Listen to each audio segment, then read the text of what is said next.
qui veut chanter son amour pour toujours. Amen. Alléluia. On peut s'asseoir. Merci, Pasteur Daniel. Merci, Jérémie. Merci, Sylvie, pour nous avoir conduits dans ce temps de louange, d'adoration et surtout de nous avoir conduits dans la présence même de Dieu. On vient de chanter qu'on laisserait le Seigneur guérir nos cœurs. Est-ce qu'il y en a qui auraient besoin de guérison de cœur ici ce matin? Amen. Amen. Demandez-le au Seigneur. Dites, Seigneur, viens guérir mon cœur. Amen. Il est là pour nous apporter la guérison. Saviez-vous? Amen. Amen. Samedi prochain, pièce de théâtre offerte gratuitement à l'église Chauveau à Québec.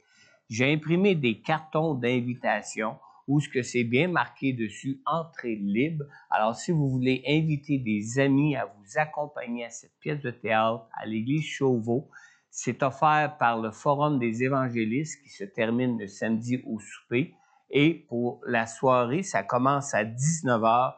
Il y a une pièce de théâtre qui est produite par la troupe de théâtre Bien à vous, qui présente la pièce intitulée « Le procès de Dieu ». Alors, c'est pour toucher des inconvertis, des gens qui ne connaissent pas le Seigneur. Si vous voulez des cartons d'invitation pour distribuer à vos amis, votre famille, vos proches, il y en a sur la table ici en arrière, directement à côté de la console en arrière. Amen?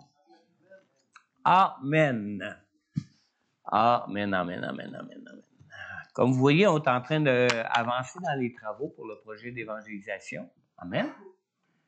Alors, je ne sais pas qu'est-ce que ça peut résonner dans votre esprit pour vous, ce projet d'évangélisation-là, mais pour moi, ça fait plusieurs années déjà que le Seigneur me parlait de ce projet d'évangélisation. Et vous savez, quand un projet vient de Dieu, ça se réalise toujours. Je disais au Seigneur, je veux bien qu'on réalise ce projet d'évangélisation-là, mais ça prend quelqu'un qui va pouvoir s'en occuper parce que moi, je suis pas qualifié pour ça. Alors, le Seigneur m'a mis à cœur d'en parler avec Pasteur Daniel l'année dernière. Et Pasteur Daniel est venu ici en pensant juste qu'on voulait avoir de ses conseils concernant l'aménagement d'un théâtre qu'on avait, etc. Et Dieu l'a touché profondément concernant ce projet. Tellement touché profondément concernant ce projet que moi, là, quand on parle ensemble concernant ce projet, j'ai l'impression qu'il a reçu la même vision que moi concernant ce projet. Alors Dieu, quand ça vient de Dieu, Dieu s'occupe pour le réaliser. Amen. Et présentement, on sait une chose. On sait que l'Église ici n'a pas les moyens de réaliser ce projet-là. On n'avait pas les ressources humaines. Maintenant, on les a dans la personne de Daniel qui va agir comme directeur artistique. On les a pas en moyens financiers. Mais ça, c'est pas grave, ça. Ça, c'est le dernier de mes soucis parce que par expérience, moi, je peux vous dire que Dieu a toujours pourvu à mes besoins depuis le jour où son projet pour ma vie était de m'appeler à le servir au ministère. Alors, j'ai dit, Seigneur, je veux bien te servir au ministère, mais Seigneur, le Seigneur m'a dit, inquiète-toi pas, moi, prends soin de toi, moi, pourvoir à tous tes besoins. Et Dieu a pourvu à tous mes besoins. Et vous savez, il m'a appelé au ministère d'un appel particulier au ministère. Non pas que je peux m'appeler un apôtre, mais comme l'apôtre Paul, le Seigneur m'a vraiment mis à cœur d'être un faiseur de temple. Savez-vous ce que ça veut dire un faiseur de temple? C'est biblique, ça. Ça se trouve dans la Bible. Où ce que Paul était appelé à évangéliser, à servir le Seigneur comme ministère, mais que pour gagner sa vie, il ne demandait rien aux églises. Pour gagner sa vie, il faisait aussi des tentes, où ce que, à travers ça, Dieu pourvoyait à tous ses besoins. Alors moi, j'ai eu ce même appel où ce que depuis plus de 30 ans maintenant, je travaille dans des églises sans être rémunéré. Sans être rémunéré. Et Dieu a toujours pourvu à nos besoins.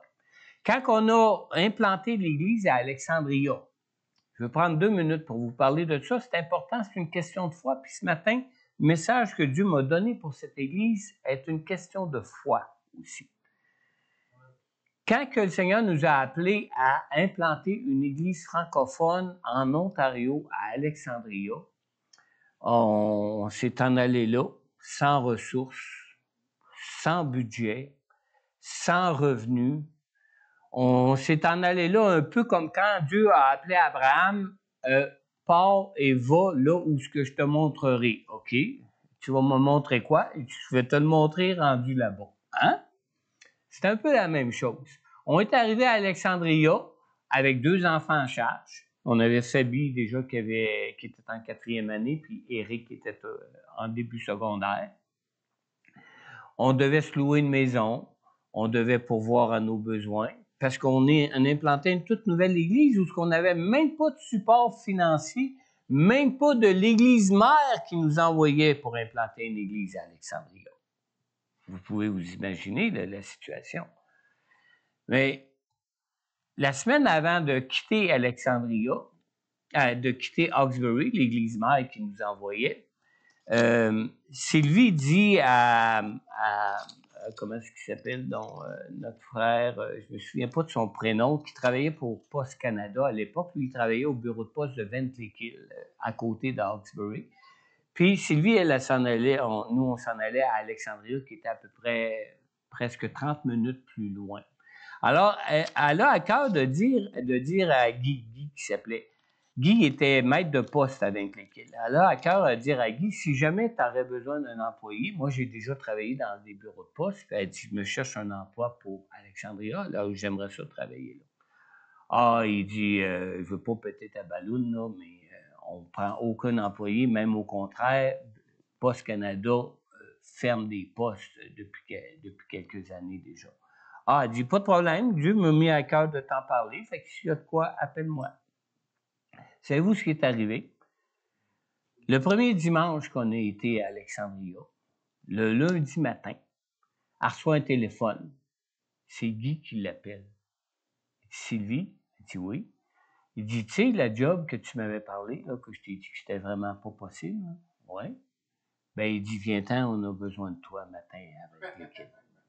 Elle a commencé là à plein temps, puis elle a travaillé là pendant les 5 ans et demi qu'on a été à Alexandria. Et dans la dernière année, avant qu'on parte, j'ai commencé à dire à Sylvie, ben, il faudrait que tu travailles moins, là. J'ai de plus en plus besoin de toi, là. L'Église grandit, puis l'Église, je fournis plus, moi, là. Elle dit, je veux bien, là, mais faut quand même que je travaille. Je dis, oui, pas de problème. Alors, à Alexandria, au bureau de poste, l'année avant qu'on parte, la personne qu'elle remplaçait revenait à son poste parce qu'il était en congé de maladie, puis il a été longtemps en congé de maladie. Un congé de maladie prolongé. Puis on sait avec les avantages de Poste Canada que les employés à ce niveau-là ne sont pas abandonnés dans leur maladie. Sylvie entend parler que malheureusement, l'employé qu'elle remplace devait revenir alors qu'elle perdait sa job. Alors, quand Sylvie elle a appris ça, elle a dit, oh, c'est pas grave. Dieu m'a pourvu ce travail-là, il va m'en pourvoir un autre. Entre-temps, un employé qui était au bureau de poste de Ventlikill, c'est-à-dire qui travaillait, qui connaissait Sylvie, qui travaillait dans la banque en face, à la Banque nationale. Elle habitait elle aussi à Alexandria, dans notre église. Elle apprend que Sylvie était pour perdre sa job.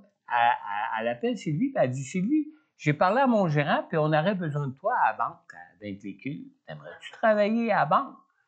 Fait que Sylvie a dit, ah, bien sûr, elle dit, certain, on va l'apprendre. Fait que Sylvie prend la job à la banque, mais savez-vous ce qui est arrivé? C'est que non seulement elle a eu la job à la banque, mais elle avait en même temps encore sa job avec Ventlikill parce que l'employé qui devait rentrer, il est reparti aussitôt en maladie. Là, elle dit, je peux pas faire les deux jobs. Fait que là, ils sont entendus. Les deux la voulaient tellement que les deux employeurs, le bureau de poste et la banque qui était en face, sur la même rue, là, face à face, se sont entendus pour qu'elle puisse travailler les deux jobs en même temps.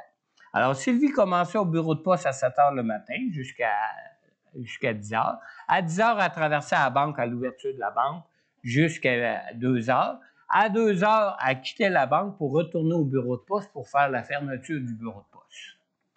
Là, quand elle m'a dit qu'elle avait le poste à la banque, j'ai dit, là, non, faut que tu travailles moins, là. Sylvie a dit, ouais, mais elle dit, j'ai prié le Seigneur là-dessus, là, puis le Seigneur, il m'a dit que là où ce qui nous emmènerait, qu'il y avait juste un bureau de poste par endroit, mais par contre, il y avait plusieurs institutions financières dans toutes les places où ce qui pourrait nous envoyer. Ah, j'ai dit, OK. Puis effectivement, quand on est arrivé ici à Montmagny, puis même encore, avant qu'on parte d'Alexandria, quand on a annoncé notre départ, tout le monde disait « Ah, pourquoi vous restez pas? Ça va bien, l'Église va bien, tout ça. » Sinon, justement, on s'en va travailler pour une œuvre où ils n'ont pas les moyens d'avoir un pasteur. Ah, ouais, mais là, qu'est-ce que vous allez faire? Sylvie, elle a une bonne job ici, là, puis même elle pourrait travailler plus, ça voudrait. On ne s'inquiète pas de ça. C'est Dieu qui va nous envoyer, qui nous envoie ailleurs, et c'est lui qui va pourvoir. Et savez-vous ce qui est arrivé quand on est arrivé à Montmagny? À travailler à la Caisse populaire depuis la deuxième semaine qu'on est arrivé à Montmagny, à la fin d'août 2000, jusqu'à sa retraite l'année dernière. Dieu a toujours été fidèle et pourvu à nos besoins. Amen. Je ne sais pas ce que ça signifie pour vous, les promesses de Dieu. Mais quand Dieu parle et que ça vient de Dieu, qu'on sait que ça vient de Dieu, Dieu est fidèle et Dieu les accomplit, ses promesses. Et vous savez, même si on a besoin de 150 000 qu'on n'a pas pour rénover le théâtre en arrière, moi, je sais que c'est un projet qui vient de Dieu et Dieu va pourvoir. Amen. Maintenant, ce que Dieu me montre dans mon cœur, c'est l'histoire de la multiplication des pains. Dieu, il n'a pas parti de rien pour faire la multiplication des pains pour nourrir les 4000. Il est parti d'un petit garçon qui était prêt à donner son petit lunch de rien pour servir à la gloire de Dieu. Et Dieu l'a multiplié. Et Dieu veut nous conduire comme co-ouvriers dans son œuvre à nous-mêmes emmener à Dieu ce qu'on est prêt à consacrer à Dieu. Et inquiétez-vous pas, Dieu va le multiplier pour qu'on ait ce qu'il faut pour avancer dans ce projet-là. Amen? Amen. Amen. Bon, à ça heure que j'ai prêché là-dessus, on va prêcher le message. Amen. Je vais vous inviter maintenant à tourner dans vos Bibles. Dans Juges au chapitre 2, on va lire les versets 6 à 10. Juges au chapitre 2, les versets 6 à 10. Il faudrait bien que je tourne moi aussi, hein, si vous voulez. Juges.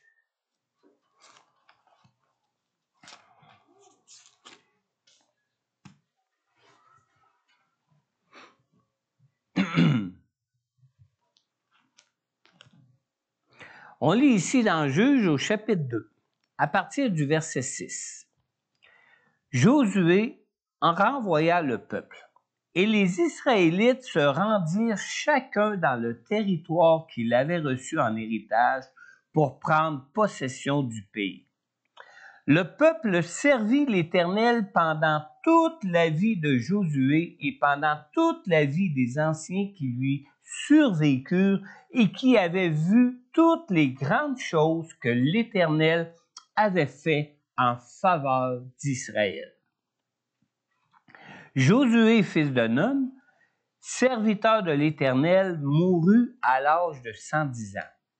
On l'ensevelit dans le territoire qui lui avait été attribué à Timnath-Hérès, dans la région montagneuse d'Éphraïm, au nord du mont Gaash. Pardon. Toute cette génération alla rejoindre ses ancêtres. Et après elle surgit une autre génération qui ne connaissait pas l'Éternel, ni ce qu'il avait fait en faveur d'Israël. Les Israélites furent alors ce qui déplaît à l'Éternel et servir les Baals. On vient de lire dans le verset 6 de Juges 2 que Josué renvoya le peuple et les Israélites se rendirent chacun dans le territoire qu'il avait reçu en héritage pour prendre possession du pays. Prions ensemble. Seigneur notre Dieu, merci pour ta parole ce matin. Et merci surtout pour ta présence, Seigneur. Merci pour ton Saint-Esprit présent avec chacun de nous dans nos cœurs ce matin, Seigneur. Et Seigneur, ma prière, Seigneur, ce matin pour ce message que tu as placé sur mon cœur pour ton Église ce matin, c'est que cette parole soit rendue vivante, que ce message soit rendu bien vivant dans le cœur de chacun de ceux qui vont entendre ce message ce matin, Seigneur. Je te prie que le Saint-Esprit lui-même nous enseigne toutes choses, Seigneur. Je te prie, Seigneur Dieu Tout-Puissant, que chacune des paroles, Seigneur Dieu, qui vont sortir de ma bouche, que ces paroles viennent de toi et soient dirigées et conduites par toi, Seigneur, afin que ce message soit fidèlement rendu à ton Église, à qui tu le destines, à ceux à qui tu le destines ce matin, Seigneur. Je te le demande, Père, dans le nom puissant de Jésus. Amen. Amen. Alors, on vient de lire que Josué renvoya le peuple et les Israélites se rendirent chacun dans le territoire qu'ils avaient reçu en héritage pour en prendre possession. Et ils ne possédaient pas encore. Ils ne possédaient pas encore pour en prendre possession. Et vous savez, j'ai intitulé ce message « La foi qui déplace les montagnes ». Alors, c'est une chose d'avoir la foi pour recevoir Jésus comme sauveur de nos vies, mais c'est une toute autre chose d'avoir la foi pour prendre possession de l'héritage que Dieu nous réserve en Jésus. Josué avait conduit le peuple à entrer en Canaan pour en prendre possession, mais la conquête de tout leur héritage a été loin d'être complète, très loin même d'être complète. Et j'ai une question pour vous ce matin à ce sujet-là. Qu'est-ce que posséder l'héritage qui nous est promis par Dieu en Jésus peut signifier pour vous? Qu'est-ce que ça signifie pour vous? Dans Éphésiens au chapitre 1, dans le verset 3, la parole de Dieu nous dit « Béni soit le Dieu et Père de notre Seigneur Jésus-Christ, qui nous a bénis de toute bénédiction spirituelle dans les lieux célestes en Christ. » Amen. Est-ce que vous êtes déjà pas bénis de toute bénédiction spirituelle dans les lieux célestes en Christ? Oui, on est en Christ. On a mis notre foi en Jésus. On est né de nouveau en Jésus. On est en Jésus. Donc, on a toutes ces bénédictions spirituelles-là, célestes, qui nous attendent en Christ. Amen. Alors, comment arrivons-nous maintenant dans nos vies, d'une façon pratique, d'une façon concrète, à recevoir toutes ces bénédictions de Dieu qui nous sont accordées en Jésus-Christ? Hein? Comment?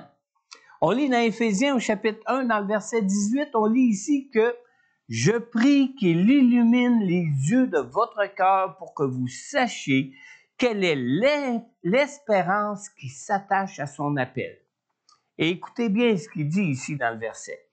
« Que vous sachiez aussi quelle est la richesse de son glorieux héritage au milieu des saints. » Wow! Quand on parle de bénédiction céleste, là, on ne parle pas d'un héritage de rien, là. On ne parle pas d'un petit cadeau comme on reçoit à Noël, là, qu'on va mettre sur une tablette pour le restant de l'année. Amen. Il y a de l'écho, hein? Ça résonne. Je ne sais pas si ça vient du ciel. Moniteur. Ah.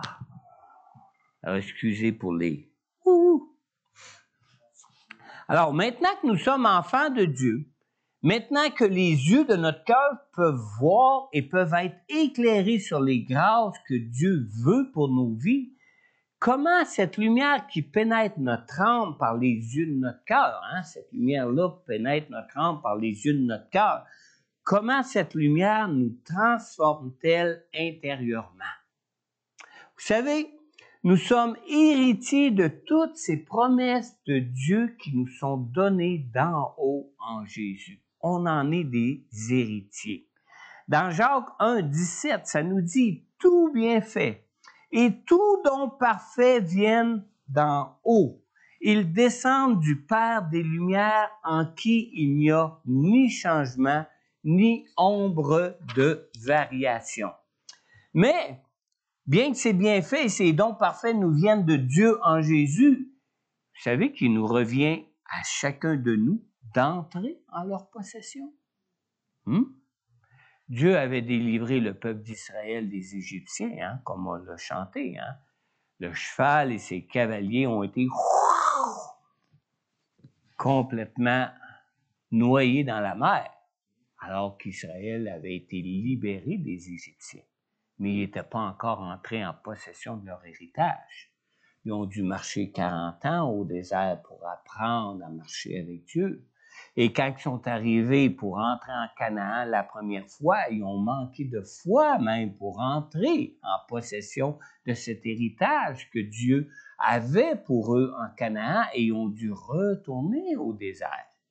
Et quand ils ont fini par entrer avec Josué après la mort de Moïse, ils ont conquis une partie tout de suite après la traversée du Jourdain, mais il restait encore beaucoup de territoires à conquérir pour entrer pleinement dans cet héritage que Dieu avait pour eux, n'est-ce pas? La seule façon de bénéficier de toutes les grâces de Dieu offertes en Jésus pour nos vies est de marcher avec le Seigneur dans nos vies. C'est la seule façon. Dans Juges au chapitre 2, au verset 10, on a lu que toute cette génération alla rejoindre ses ancêtres. On parle des anciens qui étaient avec Josué. Et après elle surgit une autre génération qui ne connaissait pas l'Éternel, ni ce qu'il avait fait en faveur d'Israël. Alors, marcher avec le Seigneur dans nos vies signifie de marcher par la foi. On ne peut pas marcher autrement avec Dieu dans nos vies que de marcher par la foi. Comment est-ce qu'on pourrait marcher autrement que par la foi avec Dieu dans nos vies, puisque notre Dieu est esprit? Hein? Dieu, c'est pas le pot de fleurs qui est là. Dieu, c'est pas mon compte de banque non plus, là. Dieu, c'est un Dieu qui est esprit. Alors, on se doit, pour marcher avec Dieu, on se doit de devoir marcher par la foi avec lui. Et marcher par la foi, ça implique de connaître Dieu et ça implique d'avoir des expériences de vie avec Dieu. Comment est-ce qu'on pourrait croire en Dieu si on ne pourrait pas faire d'expérience de vie avec Dieu dans nos vies? Il nous faut croire en Dieu et marcher par la foi avec Dieu pour arriver à vivre des expériences spirituelles, de foi, surnaturelles avec notre Dieu qui est esprit. N'est-ce pas? Alors, les anciens qui ont vécu après la mort de Josué ont appris avec Josué à marcher par la foi pour entrer en possession de leur héritage. Mais la génération qui est venue après eux, la génération qui n'avait pas connu l'Éternel, cette génération qui n'avait pas eu d'expérience avec Dieu pour croire en lui, pour entrer en possession de leur héritage, devait aussi apprendre à vivre par la foi, à marcher par la foi avec Dieu. Alors, ce manque d'expérience de Dieu pour marcher par la foi est souvent ce qui nous manque nous-mêmes pour entrer en possession de l'héritage que Dieu veut pour nous en Jésus. Toutes ces bénédictions célestes qui sont là, disponibles en Dieu pour nous qui croyons en Jésus, nous devons apprendre à marcher par la foi pour entrer en possession de toutes ces richesses-là.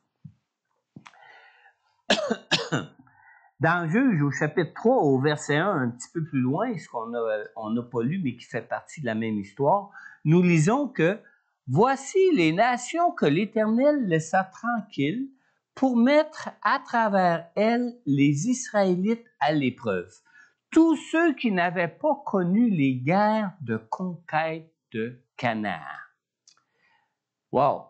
Vous savez, quand on lit ça, là, Ce n'est pas pour punir ceux de la nouvelle génération de ne pas avoir connu Dieu que Dieu a laissé tranquilles des nations qui occupaient la terre promise. C'était pas pour les punir. Mais Dieu a laissé ces nations tranquilles afin d'emmener cette nouvelle génération à marcher avec lui par la foi, à faire des expériences avec lui par la foi pour arriver à entrer en possession de leur héritage. Parce que eux n'avaient pas vu des hauts faits que les anciens comme Josué et les anciens de la génération de Josué avaient connus dans leur vie. Dans le verset 2 de Juge 3 même, la raison nous est donnée ici où on lit que Dieu voulait seulement que les générations des Israélites, ceux qui ne l'avaient pas connu auparavant, connaissent et apprennent la guerre. C'est quelque chose, là. Dieu veut que nous connaissions et que nous apprenions la guerre. De quelle guerre qu'il parle? Du combat de la foi. C'est une guerre que nous devons mener et conduire chaque jour dans nos vies quand on marche avec Dieu, dans la présence de Dieu qui va nous permettre d'entrer en possession de notre héritage. Alors, nous devons tous apprendre à combattre par la foi dans nos vies. Et pour entrer en possession de notre héritage, nous devons aussi apprendre à combattre dans nos vies. Alors, si on se pose à nouveau la question, vous souvenez-vous de la question? Qu'est-ce que posséder l'héritage qui nous est promis par Dieu en Jésus signifie pour vous? Qu'est-ce que ça signifie pour vous? Marcher par la foi, c'est un combat. Amen. Pour marcher par la foi, il faut apprendre à combattre par la foi. Shekinah Olivier, dans son livre qui s'intitule « La face cachée de la foi », écoutez bien ce qu'il dit.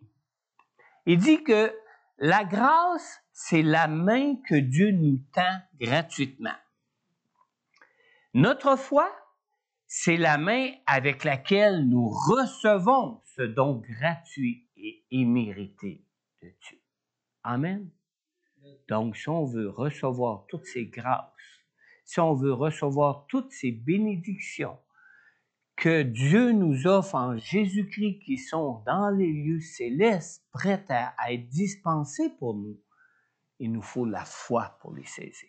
C'est par la foi que nous pouvons entrer en possession de ces choses. Entrer en possession de notre héritage signifie de marcher par la foi afin de nous approprier toutes les grâces que Dieu nous offre en Jésus. Tout nous est donné d'en haut, comme on l'a lu tantôt dans Jacques. Mais c'est à nous de combattre avec foi pour entrer en possession de toutes ces grâces que Dieu veut nous donner, que Dieu veut et que Dieu a pour nous, pour nos vies en Jésus. Amen. Marcher par la foi, ça implique le vécu d'expériences réelles et concrètes avec Dieu. On lit dans Jean au chapitre 17 au verset 3, « Or, la vie éternelle, c'est qu'ils te connaissent, toi le seul vrai Dieu et celui que tu as envoyé, Jésus-Christ. » Amen. Alors, connaître Dieu nous transforme. Connaître Dieu nous fait entrer dans les réalités spirituelles de la vie qu'on ne pourrait pas goûter autrement. Il faut connaître Dieu. Alors, ce qui permet à un enfant de Dieu de marcher par la foi, c'est de mettre la parole de Dieu en pratique dans sa vie. Et qu'est-ce que la parole de Dieu nous dit? Vous savez, tout le monde connaît ce verset-là. Je vais vous le lire. Vous l'avez déjà là? Non? Ah, il s'en vient. Romains 10, 17. Qu'est-ce qu'on lit dans Romains 10, 17? Ainsi, la foi vient de ce qu'on entend, et ce qu'on entend vient de la parole de Dieu. Vous savez, il y a des gens qui me disent des fois, « Oh, pasteur, si j'aurais la foi que tu aurais, c'est juste à lire ta parole, comme je la lis. » Amen. La foi vient de ce qu'on entend. Et ce qu'on entend vient d'où? De la parole de Dieu. Si on se met à écouter toutes sortes de choses en dehors de la parole de Dieu, on va mettre notre foi dans ces choses-là. Hein? Mais si on écoute la parole de Dieu, la foi vient de la parole de Dieu. Alors, la foi qui nous permet d'entrer en possession des bénédictions que Dieu veut pour nous en Jésus ne peut venir que de la parole de Dieu. Kenneth Hagin. Est-ce qu'il y en a qui connaissent Kenneth Hagin? Oui. Content qu'il n'y ait pas trop qui le connaissent parce que je sais qu'il est souvent controversé. Hein? C'est un vrai pentecôtiste. Kenneth Hagin, dans son livre, même une étude qui propose pour marcher par la foi, dans cette étude-là, Kenneth Hagin raconte que au début du mouvement pentecôtiste, après avoir prêché la parole de Dieu, un évangéliste priait pour 4 personnes qui étaient en chaise roulante. Alors, l'évangéliste leur dit très doucement, « Levez-vous et marchez au nom de Jésus. » Il ne les a pas crié après la tête, il n'a rien fait. Il a juste dit tout doucement, « Levez-vous maintenant et marchez dans le nom de Jésus. » 3 des 4 personnes en chaise roulante se sont levées et ils ont marché. Gloire à Dieu, hein? Sur la prédication de la parole de Dieu. Mais une des 4 personnes a répliqué, « Je suis en chaise roulante, je ne peux pas marcher. » Alors l'évangéliste lui a répondu, tout aussi doucement, « Mais les autres non plus ne pouvaient pas, puis elles ont marché. » Les autres avaient mis leur foi en action et elles ont marché. Mais pour cette personne, l'évangéliste a dû la laisser dans sa chaise roulante. La soirée s'est finie comme ça pour elle, comme elle avait commencé, dans sa chaise roulante. Vous savez que dans Hébreux 11.1, nous lisons « Or la foi, c'est la ferme assurance des choses qu'on espère. C'est la démonstration de celles qu'on ne voit pas. » Dans ce même livre, le livre de Kenneth Hagin toujours, en se basant sur ce verset de la parole de Dieu, Kenneth Hagin donne sa propre définition de la foi. Et écoutez comment il définit la foi. Il dit, « Si vous croyez, vous agirez. » Et il ajoute, « Si vous croyez la parole de Dieu, vous agirez comme si vous en aviez l'évidence. » Personnellement, moi, j'aimerais plutôt le dire autrement, le dire en disant, si vous croyez, vous agirez de manière à démontrer les choses que vous espérez que vous ne voyez pas encore. Amen. C'est ce qu'on lit dans le verset d'Hébreux, chapitre 11, verset 1. Amen. Dans Jean 8, 38, vous savez que Jésus a dit à des descendants d'Abraham, « Si donc le Fils vous libère, vous serez réellement libre. » Mais vous êtes-vous déjà demandé pourquoi Jésus leur disait ça, là, à des fils d'Abraham? Alors, Jésus, et on sait que Jésus, c'est la parole de Dieu qui a été faite chair. Hein? Jésus leur dit cela.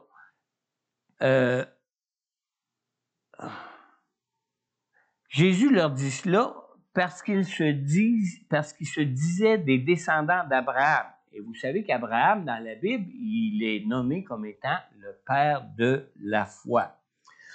Alors, Jésus leur dit ça parce qu'il se disait des descendants d'Abraham. Et surtout, il leur dit ça parce qu'il se disait des enfants d'Abraham, mais qui ne croyaient pas en lui. Lui, Jésus, la parole qui a été faite chair. Et dans le verset 37, Jésus leur dit, « Je sais que vous êtes la descendance d'Abraham. Pourtant, vous cherchez à me faire mourir parce que ma parole ne pénètre pas en vous. » Amen. Alors, la foi qui peut transformer le croyant n'est pas une foi religieuse, mais une foi qui vient d'une expérience spirituelle réelle en Dieu dans nos vies. Je vais vous inviter, vous pourrez lire ça plus tard chez vous, Acte 9, le verset 1 à 6. Comment ça, Acte 9, verset 1 à 6? Il y a une erreur là, ici, là. C'est pas correct. Dans Acte 9, alors dans Acte 9, ouais, c'est plus que le verset 1 à 6, là, j'ai fait une erreur de transcription. Dans Acte 9, vous savez qu'est-ce qu'on a? On a l'histoire de la rencontre de Saul dans le désert où ce que Jésus lui a apparu. Amen. Alors, vous pourrez prendre le temps de lire cette histoire-là chez vous, à la maison, après le culte. Mais dans le verset 17, on lit que Ananias partit. Une fois entré dans la maison, il posa les mains sur Saul en disant, « Saul, mon frère, le Seigneur, le Jésus qui t'est apparu sur le chemin par lequel tu venais, m'a envoyé pour que tu retrouves la vue et que tu sois rempli du Saint-Esprit. » Alors, on connaît tous l'histoire de la conversion de l'apôtre Paul, hein, qui auparavant s'appelait Saul. On sait tous comment Paul était croyant avant de rencontrer Jésus et que Paul, dans sa façon de croire, sa religiosité ou sa foi religieuse, pensait servir Dieu avant que Jésus lui apparaisse même sur la route de Damas. Vrai? Amen. Alors, on a beau dire que nous croyons en Dieu comme Saul le disait avant son expérience avec Jésus au désert, mais croire à la parole de Dieu telle que nous la lisons dans la Bible, c'est pas quelque chose qui est à la portée de tous pour susciter leur foi, la foi qui peut les rendre libres, la foi pour marcher avec Dieu dans leur vie. Alors, même lorsque nous avons des expériences spirituelles concrètes, même quand nous avons des expériences spirituelles réelles avec Dieu, on est de nature à demeurer toujours réticent à croire. Vrai? Si vous savez que vous êtes réticent à croire, là, quand Dieu vous parle, là, priez le Seigneur et dites-lui comme le père de cet enfant qui a dit, « Seigneur, je crois, mais viens au secours de mon incrédulité. » Amen. On en a besoin. Malgré nos expériences spirituelles avec Dieu, on est toujours de nature à être réticent à croire à la parole de Dieu. Vous connaissez l'histoire de l'apôtre Pierre à Jaffa? Quand il se trouvait sur le toit de la maison en attendant le dîner, puis qu'il y a eu une vision qui lui est venue du ciel. Dans Acte 10, vous pourrez le lire aussi plus tard, on va lire juste quelques versets. Dans Acte 10, on lit au verset 11 et 12 que Pierre vit le ciel ouvert et un objet ressemblant à une grande nappe attachée aux quatre coins qui descendait et s'abaissait vers la terre. À l'intérieur se trouvaient tous les quadrupèdes et reptiles de la terre, ainsi que les oiseaux du ciel. Et on lit au verset 13, « Une voix lui dit, une voix qui venait du ciel, « Lève-toi, Pierre, tue et mange. » Et savez-vous ce que Pierre a répondu à la voix du ciel qui lui parlait? Verset 14, Pierre dit, « Certainement pas, Seigneur, car je n'ai jamais mangé rien de souillé, rien d'impur. » Ça, c'est ce que Pierre a répondu à la voix de Dieu qui lui venait du ciel. Et encore, un dernier verset nous dit, dans Acte 10 au verset 16, que Pierre a dû recevoir 3 fois la vision avant de dire, « Ben, OK, moi, y réfléchir. » On est tous réticents de nature à marcher par la foi. On est tous réticents de nature à accepter la parole de Dieu pour y croire telle qu'elle nous est donnée. Amen. Alors, l'apôtre Pierre n'en était pas, vous savez, à sa première expérience avec Dieu dans sa vie. Hein? Loin de là. Pierre avait assisté à plusieurs miracles que Jésus avait accomplis. Et Pierre avait même lui-même marché sur les eaux quand Jésus lui avait dit « Viens », puis qu'il était débarqué de la chaloupe et avait même marché sur les eaux. Alors, il faut apprendre à combattre même nos propres convictions personnelles. Il faut apprendre à combattre même nos convictions religieuses, nos traditions qui peuvent nous venir de la religion pour arriver à marcher par la foi telle que la parole nous le demande dans la Bible. Le Seigneur, vous savez, connaît nos faiblesses. Il est même toujours prêt à nous conduire dans de nouvelles expériences de vie pour nous transformer. Mais nous, là, nous, sommes-nous prêts à lui faire confiance? Sommes-nous prêts à croire quand Dieu nous parle? C'est là qu'est toute la différence. Le seul chemin qui mène à tous les trésors de Dieu, c'est le chemin de la foi. Pas de foi, pas de trésor. Essayez de vous rendre à Montréal en partant vers l'est, ça va. Vous ne vous rendrez jamais à Montréal. Hein? Ça va être long. Vous allez peut-être faire un méchant détour si jamais vous prenez la bonne route pour vous rendre à Montréal. C'est la même chose concernant le fait d'entrer en possession de notre héritage. C'est par la foi et la foi seule qu'on peut y arriver. Et même que le zèle que nous pouvons déployer pour Dieu dans nos vies ne pourra jamais remplacer la foi, parce que c'est toujours par la foi qu'on reçoit tout de Dieu. Ce n'est pas le fait d'être des croyants zélés pour Dieu qui peut nous permettre d'entrer en possession de notre héritage, mais c'est par le fait que nous marchons par la foi. Romains 1,17 nous dit, en effet, c'est l'Évangile qui révèle la justice de Dieu par la foi et pour la foi. Comme cela est écrit, le juste vivra par la foi. Alors, l'Évangile ne semble pas signifier la même chose pour tous les croyants. Hein? Quand on lit ça, quand on regarde comment les croyants peuvent agir dans leur vie. Et vous savez, on sait tous que le mot grec pour évangile signifie bonne nouvelle en français. C'est traduit par le mot bonne nouvelle en français. On lit dans Luc au chapitre 2, dans le verset 9, une partie du verset 9 et le verset 10, on lit « Un ange du Seigneur leur apparut, mais l'ange leur dit « N'ayez pas peur, car je vous annonce une bonne nouvelle qui sera une source de grande joie pour tout le peuple. » Alors, en ce qui concerne cette bonne nouvelle, Jésus a lui-même défini dès le début de son ministère sur terre quand il est entré dans la synagogue à Nazareth.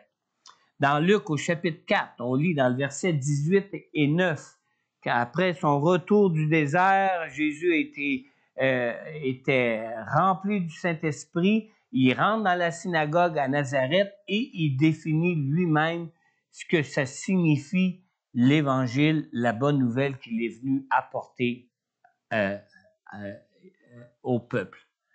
Dans le verset 18-19, on lit, Jésus dit, « L'Esprit du Seigneur est sur moi, parce qu'il m'a consacré par onction pour annoncer une bonne nouvelle aux pauvres. Il m'a envoyé pour guérir ceux qui ont le cœur brisé, pour proclamer aux prisonniers la délivrance et aux aveugles le recouvrement de la vue, pour renvoyer libres les opprimés, pour proclamer une année de grâce du Seigneur. » Est-ce que l'Évangile du Seigneur Jésus-Christ est une bonne nouvelle pour vous? Amen, hein? Malheureusement, il semble que pour beaucoup de croyants, la bonne nouvelle de l'Évangile soit plus un fardeau qu'une bénédiction. C'est triste, hein? Mais quand on regarde, ça semble être comme ça pour beaucoup de croyants. Pour que l'Évangile soit une bonne nouvelle pour nos vies, il faut que nous marchions par la foi. Et c'est là souvent le problème qu'on peut avoir en tant que croyant si l'Évangile est pour nous plus un fardeau qu'une bénédiction. Ce n'est ni par notre zèle, ni par nos mérites, ni par notre rigueur que nous pouvons entrer en possession de l'héritage que Dieu nous offre en Jésus-Christ, mais c'est par la foi seule, seulement par la foi. Connaissez l'histoire de l'emprisonnement de Pierre dans Acte 12? Vous pourrez lire ça plus tard à la maison dans les versets 1 à 19. Dans cette histoire, les disciples ont prié toute la nuit pour que Pierre soit libéré de sa prison. Maintenant, les disciples avaient vraiment du zèle pour prier toute la nuit. Mais il semble que malgré leur zèle, les disciples manquaient de foi. On lit dans Acte 12, dans cette histoire, dans les versets 12 à 15, on lit ici que Pierre se dirigea vers la maison de Marie, la mère de Jean surnommé Marc, où beaucoup de personnes étaient réunies et priaient. Il frappa à la porte et une servante appelée Rhode s'approcha pour écouter. Elle reconnut la voix de Pierre et dans sa joie, au lieu d'ouvrir, elle courut annoncer que Pierre se tenait devant la porte. Il lui dit, « T'es folle, toi. » Ils prient ensemble toute la nuit pour la délivrance de Pierre. Puis quand on leur dit que Pierre est à la porte, qu'il est délivré, tu es folle, toi. C'est ce qui est marqué dans ma traduction, là. Tu es folle, là. C'est pas moi qui... Alors, lorsque nous parlons de foi, nous mélangeons souvent la foi avec le zèle. Nous mélangeons souvent la foi avec la persévérance. Nous mélangeons souvent la foi avec le courage. Avoir du zèle pour l'Évangile, c'est une bonne chose. C'est une bonne chose pour toucher des perdus. Se fortifier et prendre courage face à tout ce qui s'oppose à Dieu dans ce monde est aussi encouragé dans la parole. C'est une bonne chose. Persévérer dans nos prières à Dieu dans nos vies, c'est aussi une chose qui est bonne et qui est importante. Mais toutes ces choses exigent de la foi. Et toutes ces choses ne peuvent pas remplacer la foi. Ce n'est pas à cause de notre courage, ce n'est pas à cause de notre persévérance ou de notre zèle que nous entrons en possession de notre héritage, mais c'est par notre foi en Jésus. C'est Jésus qui a vaincu l'ennemi de nos âmes à la croix. Et ça, c'est déjà fait. C'est Jésus qui nous guérit par ses meurtrissures. Et ça, c'est déjà fait. C'est la parole de Jésus qui est toute puissante pour nous rendre libres et nous délivrer. Amen.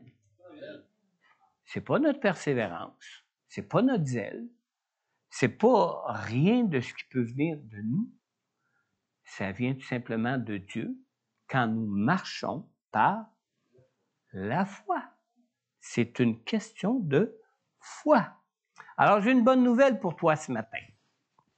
Jésus a tout accompli pour toi à la croix. Tu as juste à le recevoir par la foi. Romains 10, 9 nous dit, « Si tu reconnais publiquement de ta bouche que Jésus est le Seigneur, et si tu crois dans ton cœur que Dieu l'a ressuscité, tu seras sauvé. » Comment est-ce qu'on reçoit cette promesse-là? Par la foi. Alors, si tu crois de tout ton cœur que Jésus est le Messie que Dieu t'envoie pour te sauver, il ne te reste plus juste que de le déclarer par la foi. Amen. Si tu n'as encore jamais invité Jésus comme Sauveur et Seigneur de ta vie, je t'invite donc à placer ta foi en lui ce matin.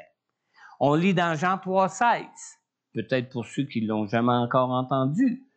En effet, Dieu a tant aimé le monde qu'il a donné son Fils unique afin que quiconque croit en lui ne périsse pas, mais ait la vie éternelle.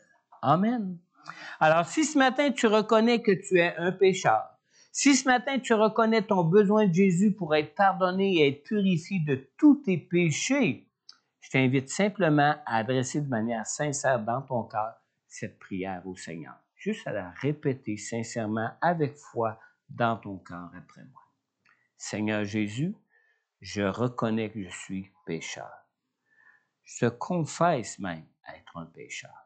Seigneur Jésus, je crois en toi et je crois que tu es venu dans ce monde pour nous apporter le pardon, la délivrance, la guérison, l'amour et la paix de Dieu pour nos vies. Alors, je t'invite donc, Seigneur, maintenant, à venir dans mon cœur. Et je te prie, Seigneur, de me pardonner et de me purifier maintenant de tous mes péchés. Et je te prie aussi, Père, Père éternel, merci de ton amour pour moi et pour toutes tes grâces que tu m'offres en Jésus pour ma vie. Alors, si présentement tu écoutes ce message en ligne et que tu as adressé cette prière à Dieu pour recevoir le pardon de Dieu, pour recevoir toutes ces grâces en Jésus pour la toute première fois de ta vie, n'hésite pas à prendre contact avec moi. En retour, je pourrai prier pour toi personnellement, je pourrai répondre à toutes tes questions sur l'amour de Dieu pour toi, sur Jésus, sur ces grâces qui ne se trouvent qu'en Jésus seul et qui ne se reçoivent que par la foi seule. Si peut-être tu es de ceux qui avaient déjà fait cette prière auparavant dans votre vie, mais que ce matin tu réalises les faiblesses de ta foi en Jésus pour recevoir toutes ces grâces que Dieu veut pour toi, pour ta vie, je t'invite à demander à Dieu qu'il te conduise à de plus grandes expériences de vie avec lui dans sa parole, à travers sa parole qui peut te rendre libre. Amen. Alors, si tu écoutes ce message en ligne, je t'invite aussi à prendre contact avec moi afin que je puisse aussi prier pour toi. Amen. Pasteur Daniel, oui. Toute la prédication? Oui. Pour ceux qui croient que leur foi est trop faible pour recevoir les pleins héritages de la foi. Priez le Seigneur vraiment d'avoir d'autres expériences avec Dieu dans votre vie et à travers la parole de Dieu. Ne cherchez pas des expériences spirituelles qui pourraient être en dehors de Dieu. Jamais. Lisez votre parole, priez le Seigneur, puis inquiétez-vous pas, il va vous toucher par sa parole, puis il va vous conduire dans des expériences de vie surnaturelles même, mais qui vont venir de lui, qui vont venir de ses trésors célestes qu'il nous offre en Jésus. Amen. Amen. Si quelqu'un veut s'avancer ce matin, quel que soit le sujet, quel que soit le besoin, peut-être vous avez déjà fait prier sur vous pour des guérisons, pour des délivrances, pour quoi que ce soit, puis que vous n'avez rien reçu encore. Je vous invite juste ce matin à vous avancer avec foi. On va prier avec foi. Amen.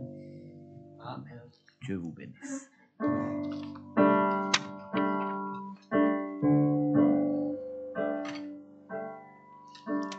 Jésus, nous te couronnons,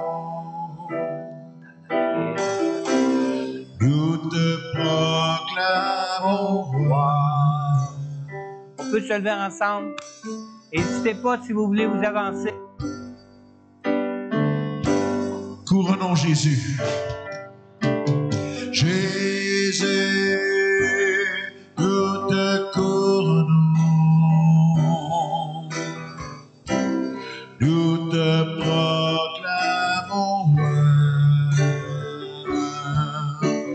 présent au milieu de nous. Nous t'élevons par nos chants. Nous t'adorons, nous t'exaltons. Viens établir ton trône éternel. Par nos louanges, nous t'invitons. Viens Jésus, prends la place sur moi. Jésus, nous te couronnons. Nous te proclamons présent au milieu de nous. Nous t'élevons par nos chants. Nous t'adorons, nous t'exaltons. Viens établir ton trône éternel. Par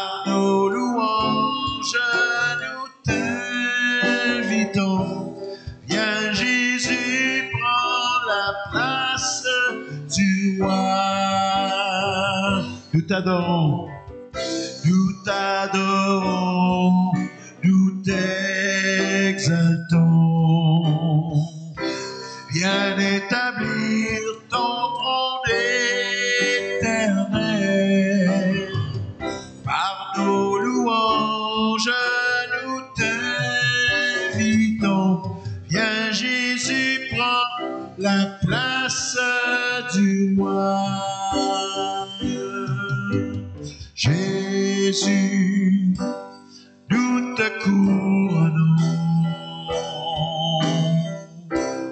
Nous te proclamons roi. Présent au milieu de nous. Nous t'élevons par nos chants. Nous t'adorons, nous t'exaltons. Viens établir ton trône éternel. Par nos louanges, nous t'invitons. Viens Jésus, prends la place du roi. Nous t'adorons, nous t'adorons, nous t'exaltons.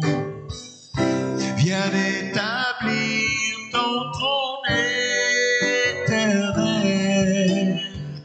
Par nos louanges, nous t'invitons. Viens Jésus, prends la place du roi. Viens Jésus, prends la place du roi. Viens Jésus, prends la place du roi.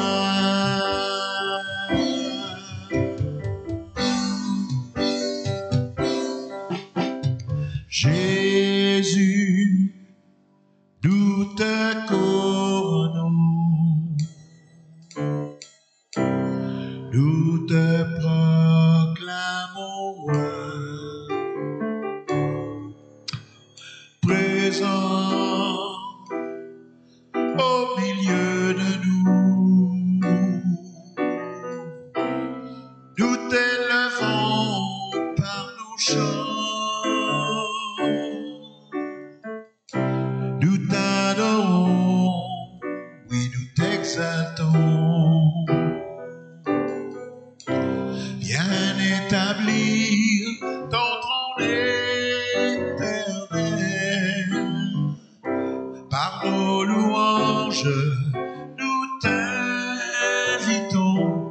Viens Jésus, prends la place du roi. Nous t'adorons dernière fois. Nous t'adorons, nous t'exaltons. Viens établir ton trône éternel. Par nos louanges, nous t'invitons. Viens Jésus, prends la place du roi. Oui, viens Jésus, prends la place du roi. Viens Jésus, prends la place du roi. Alléluia. Quelle est la barrière? Du roi. Amen. Amen. Seigneur, comme nous l'avons chanté même au début du culte, Seigneur, nous avons été créés pour servir à ta gloire. Nous avons été créés, Seigneur Dieu, pour manifester ta gloire dans nos vies, Seigneur. Nous sommes nés de toi. Nous avons été faits pour toi, Seigneur. Alors, Seigneur, on veut t'offrir nos cœurs tout entiers ce matin, Seigneur. On veut t'offrir nos vies entières aussi ce matin, Seigneur.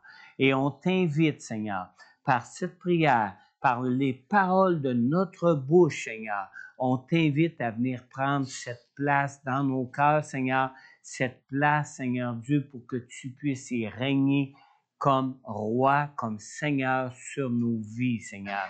Car toi seul as les paroles de la vérité, Seigneur.